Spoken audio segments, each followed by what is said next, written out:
Hi everyone, welcome to A Beer with Brad, episode 57. Tonight I'm going to talk about some wide-angle photography and wide-angle video, but first let's talk about the beer. Tonight I'm having a honey barrel aged Samsquanch.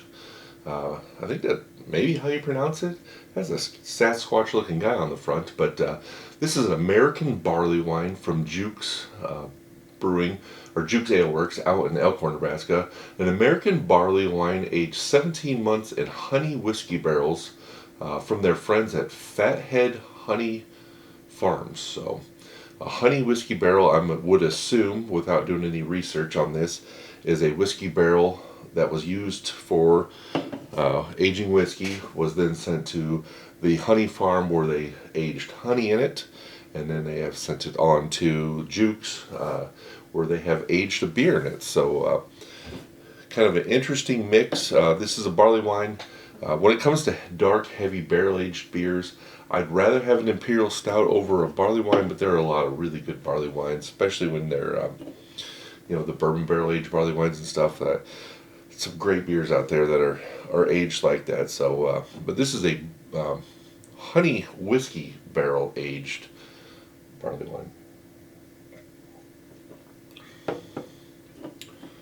So that's pretty good. It's a little different. I guess maybe I was expecting more of that bourbon.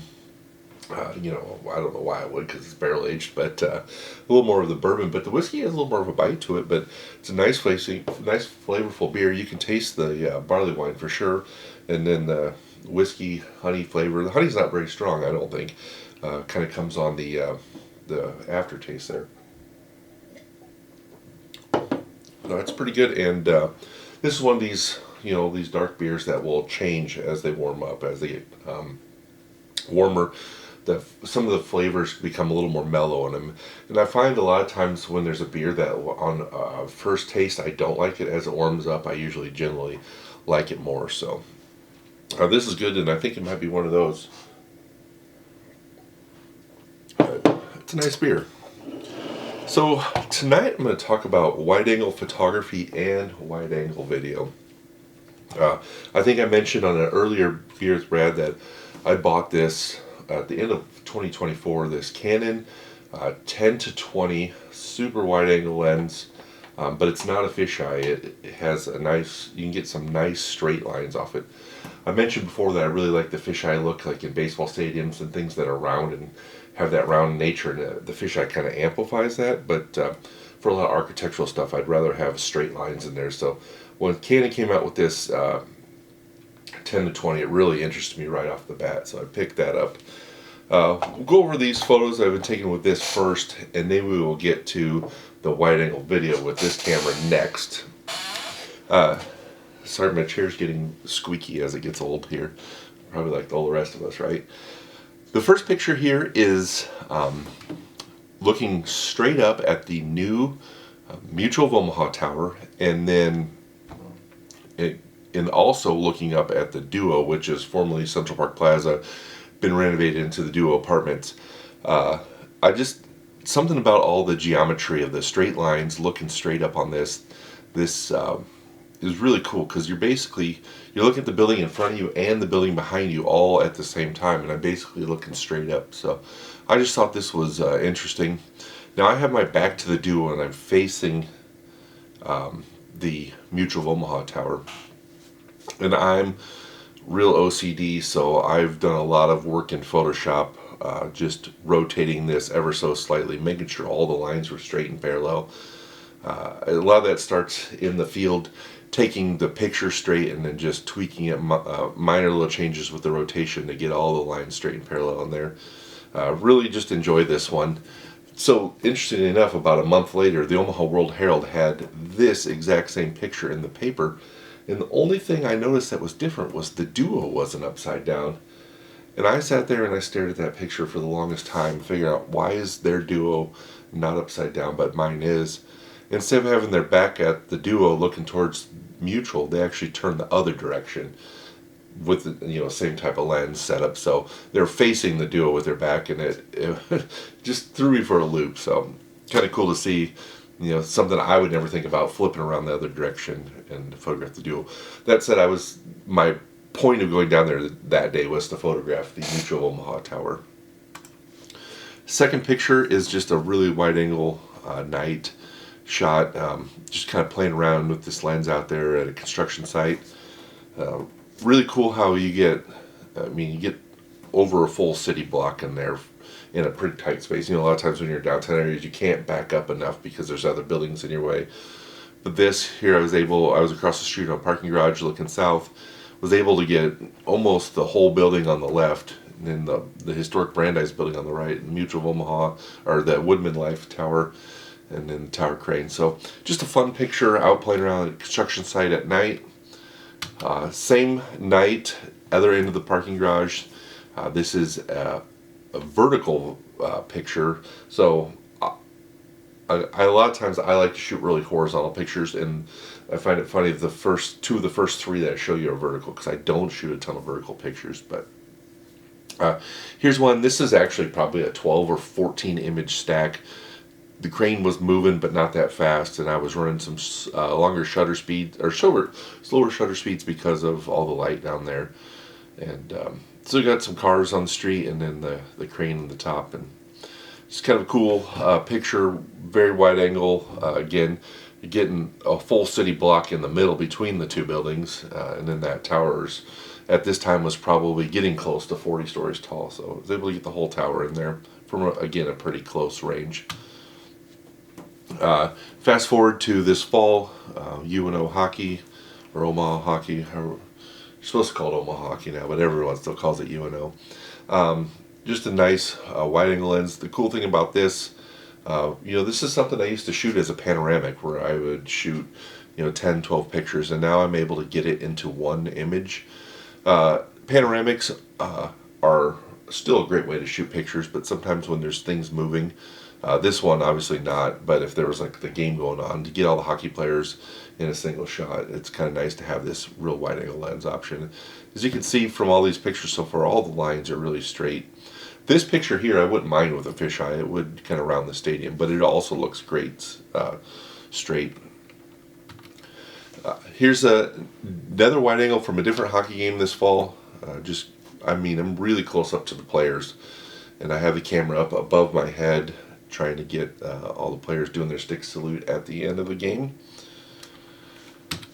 Next wide angle image here, and so far all these have been at 10 millimeter. So that it's a 10 and 20 millimeter lens, but everything I've showed you here, I have shot at 10 millimeters. So this last one was from last night.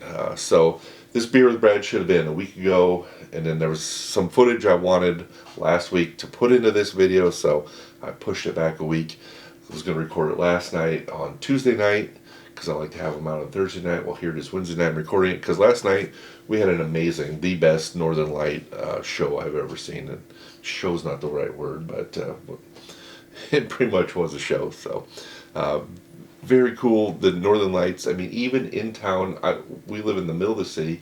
In our driveway, you could see the red Northern Lights plain as day in the driveway from the naked eye, and that's just unheard of. So it was an amazing show. Went out, took this north of town, and if you saw on social media, I have another one where my son and I are silhouetted in there. It's kind of cool too. But there was a ton of Northern Light photos out last night, and a lot of them were more zoomed in, closer up. And I kind of like this zoomed out because you got to see that whole green band in there, and then the red above it, and then actually the stars above that. And I really thought having the stars above it kind of added to the picture. If I had more time, I probably would have done I would have changed some lenses, zoomed in, zoomed out, did some different things. But for the short period of time I had there, everything I shot was wide angle, had the stars above it.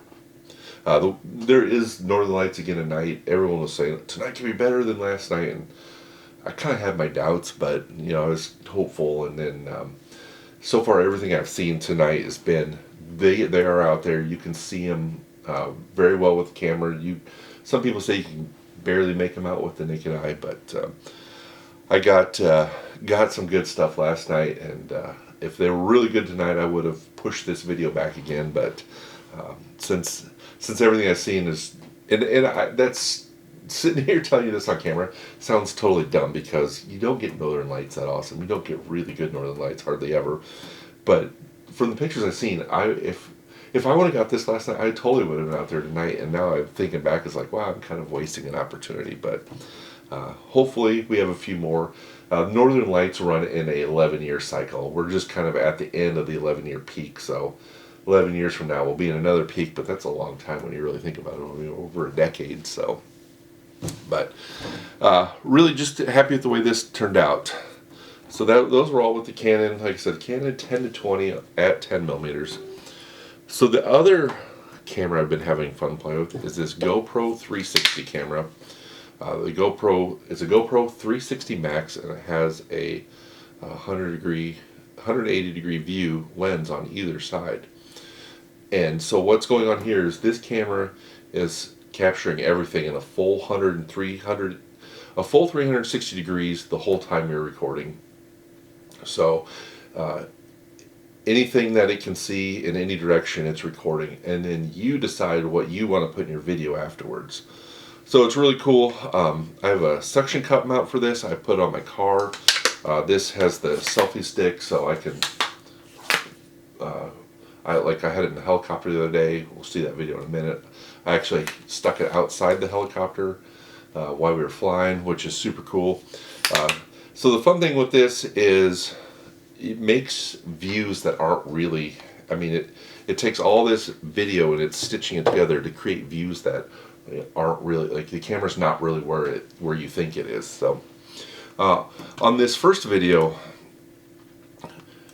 I played with it in my Volkswagen Beetle. Basically, I put it on the front windshield of the Beetle, stuck it up a little bit, and then just drove around through the neighborhood where I live.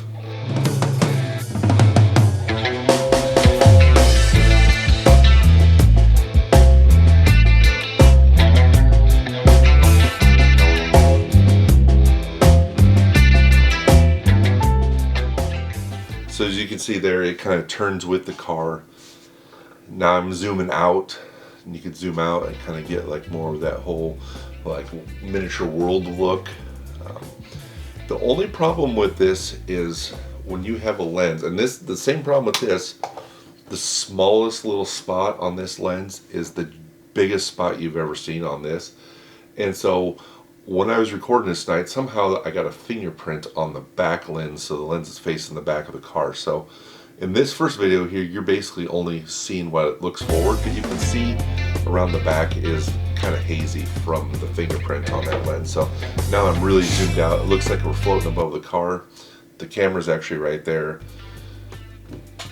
And then zoom back in. And just fun to play with this camera. You know, you can have it kind of curve with you as you're going through the neighborhood here. Just some different views and zooming in and out. And the thing is, if I get done with this and I decide I want to change something, I can go back, change the view of the camera and just re-export it, and I have like a whole new video. So here's basically floating above the car again. You can see all the trees. It looks like you're on the little globe. It's really cool. Fun to play with. So that's my 67 Volkswagen Beetle. And then the next one was my car in the old market. So here we are. Same thing. Camera is out on the front windshield, a little bit above the car. Just driving down the ridge here, heading towards the old market. Kind of just showing you the different zooming in and zooming out of the camera here. Get to a stoplight. I'm actually gonna skip a little bit ahead here. We don't need to watch people crossing the street, even though it kind of, you can see it zooming out as they're crossing the road, and you know, that's just a setting I put in, or putting little points in the video of where you want it to go. So we turn the corner here after the cars go, driving through the old market. You can turn and look at buildings to the left or the right. If I decide later on I wanted to look at the left, Here I am zooming back. You're actually looking back down the street we just came. You can kind of see the GoPro mount there on the windshield a little bit in that view, but and now I just got crazy with it. This is the opposite of the globe. This is looking basically straight up, and you got 360 buildings all the way around you. But I don't know what the useful part of that is, other than just add a little interest to a video or something fun to play with. In a real world setting, if you're not just out having fun with this, it would be that you could take this into a scene and capture everything, and then later on decide what pieces of your video you need. So here back to a little bit more standard, pretty wide view. So then I turned down Farnham Street because I wanted to show what the what he could do with photographing the tower as we drive around it. So this is the same Mutual of Omaha tower where I was just showing you the duo picture. The duo is right behind it. Let's skip up a little bit ahead. There's a red light here. We don't need to wait for the light and videos. So as we go by, I just keep slowly adjusting the camera up and looking up at the tower, getting the whole thing in as we drive by it. Camera just keeps rotating with it, but the camera's not moving. The camera's stationary. It's just using its technology in there to rotate around. So here, kind of looking around, now the car turns and I have the video kind of straighten out with the car. Here looking straight up, you can see the duo on the left, Mutual on the right. That's kind of like the picture I showed you at the beginning of this video. So then we turn here and another red light. We'll skip ahead. These things I could all edit out, but now here I'm almost looking backwards. You can see the sunroof on my car, looking back between Union Pacific and Mutual of Omaha. You got First National behind it. And so I'm driving away from the scene, and now instead of using the front camera, it's using most of the back. I'm going to guess it's using some of the front for the sides, but here as we get further and further away, I'm zooming in further and further back towards the tower. So just a fun little camera to play with. We're flipping back around as you come up to the red light.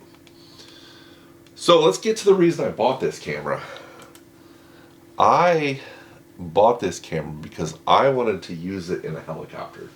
You guys all know how much I love helicopters. So finally to what I bought this for. So here the camera is on the selfie stick. I have it outside the helicopter. I mean, not that we're not talking that far, but look how it looks like we're floating. The only thing, my hand looks ridiculous. Now you can buy special mounts where you could stick this outside, but I just have it out in front of, not even really in front. I mean, like if that's straight out of the helicopter, it might be a little bit in front. And surprisingly, for as fast as we get going here towards the end, there wasn't a ton of noise until I flipped it like 90 degrees. And then all of a sudden, the noise got way worse. But overall, it was pretty good for, whatever we're doing, 60, 70 miles an hour. And then I kind of zoom in and out different things. But that was one option. And here's actually what it looks like if you use the camera inside the helicopter. So here we are looking out the front window. I'm just holding the camera like this as we're flying. You can see my hand there. And now it looks like you're kind of just floating, like almost like you're a bug on the windshield of the helicopter. But it's kind of cool. It really kind of distorts it. You can see the pilot and all his controls and what he's doing in there. And me on my phone. The reason I have my phone in my hand is this actually, I control this with my phone. So I wish I was out doing work, actual work with the helicopter, so I didn't have that much time.